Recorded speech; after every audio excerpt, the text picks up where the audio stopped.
Əziz hürmətli qardaş, öpürəm sizi, eşq olsun. Bu gecə Təbriz şəhərində, yəni vətənimizdə,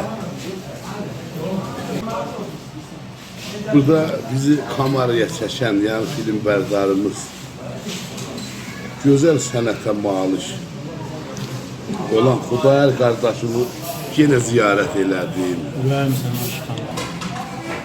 Eşq olsun qardaşıma, var olsun, toyların yaraşığıdır, sənəti işi də qızıl kimi, bunu mən deyirəm, el deyir.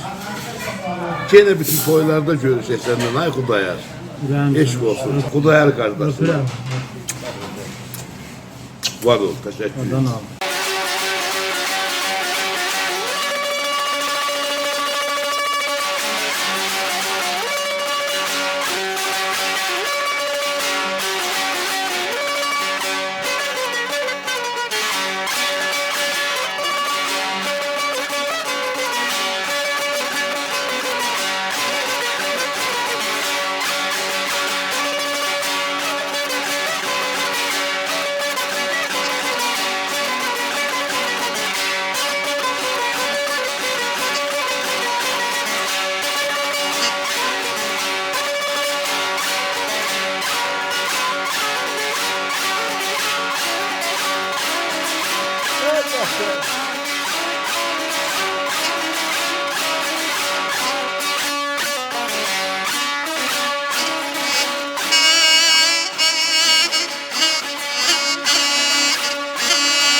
Abala bahar ötübe, kış yardan geçse de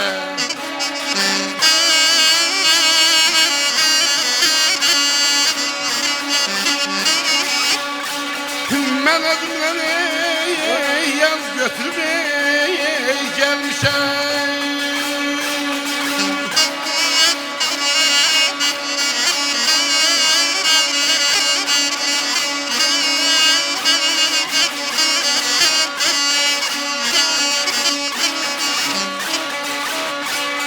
Kalbim dolu hoş arzular dileklerim.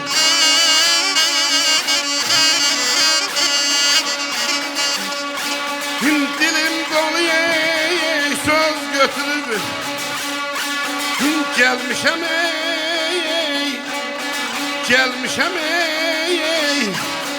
gelmişem gelmişem.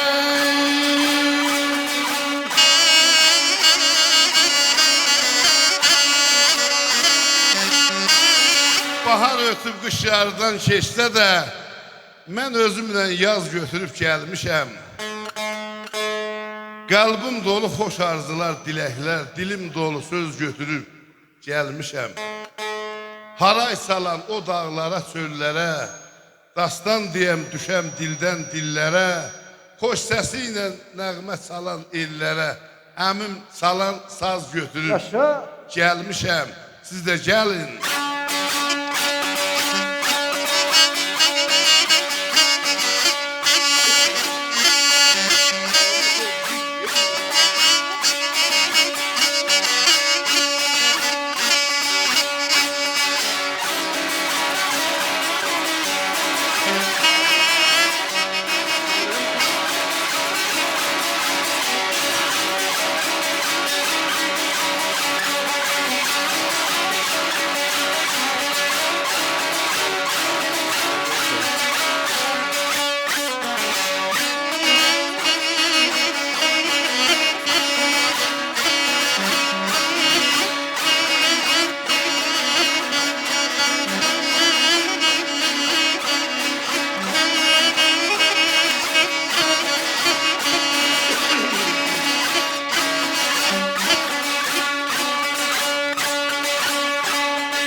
Həsən deyərək dost qohumayı verməyə.